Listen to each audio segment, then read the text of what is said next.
twin attacks by a suicide bomber and a car bomber near an Istanbul soccer stadium Saturday night killed 29 people and wounded 166 others in the latest large-scale assault to traumatize a nation confronting an array of security threats.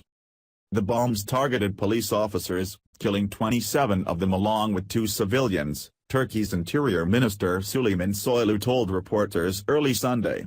He added that 10 people had been arrested in connection with the terrorist attack. The civilian death toll was lower because fans had already left the newly built Vodafone Arena Stadium after the soccer match when the blasts occurred. Witnesses also heard gunfire after the explosions. "We have once again witnessed tonight in Istanbul the ugly face of terror which tramples on every value and decency," Turkish President Recep Tayyip Erdogan said in a statement.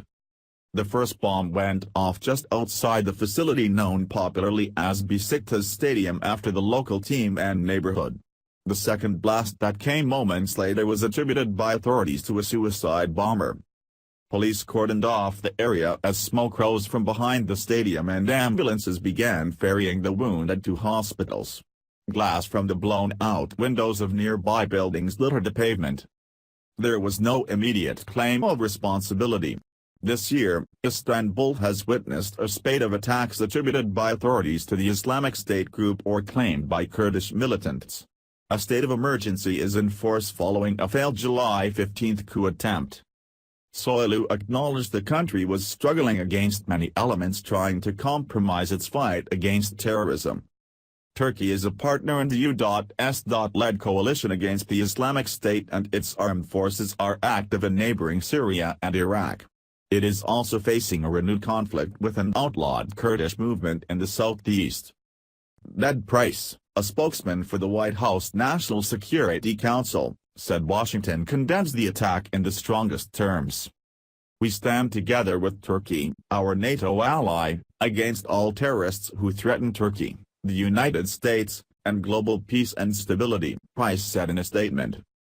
A taxi driver at the site of the Istanbul bombings said the force made him hit his head on the taximeter and that his ears were still ringing from the blasts and screaming that followed. "Amid the screams I heard an officer saying, 'Do not shout. Do not make them, the perpetrators, be satisfied,'" said Ismail Koskan. The first and larger explosion took place about 7:30 p.m. GMT after the home team Besiktas beat visitor Bursaspor 2-1 in the Turkish Super League. Erdogan said the timing of the attack aimed to maximize the loss of life and vowed the nation would overcome terrorism.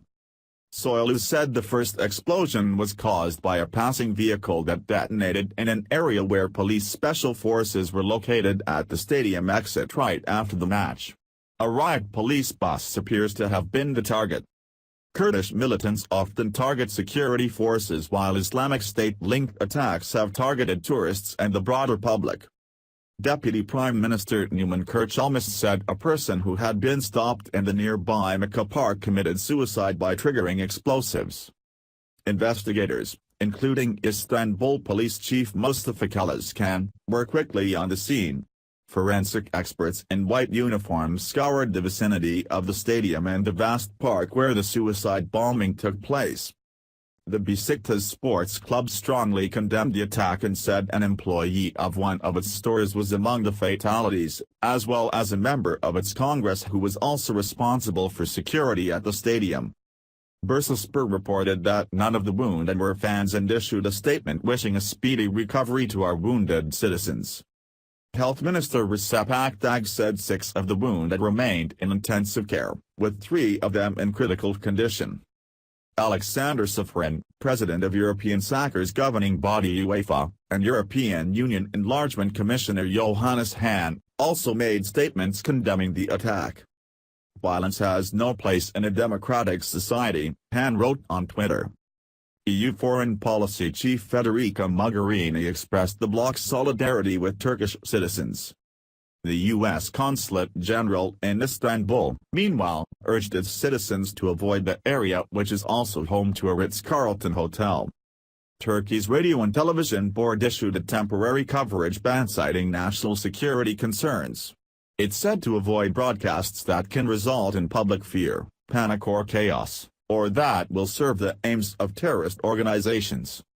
Sinar Kuiper, A's Weeding and Mehmet Gzul in Istanbul contributed reporting. Rob Harris in London also contributed reporting.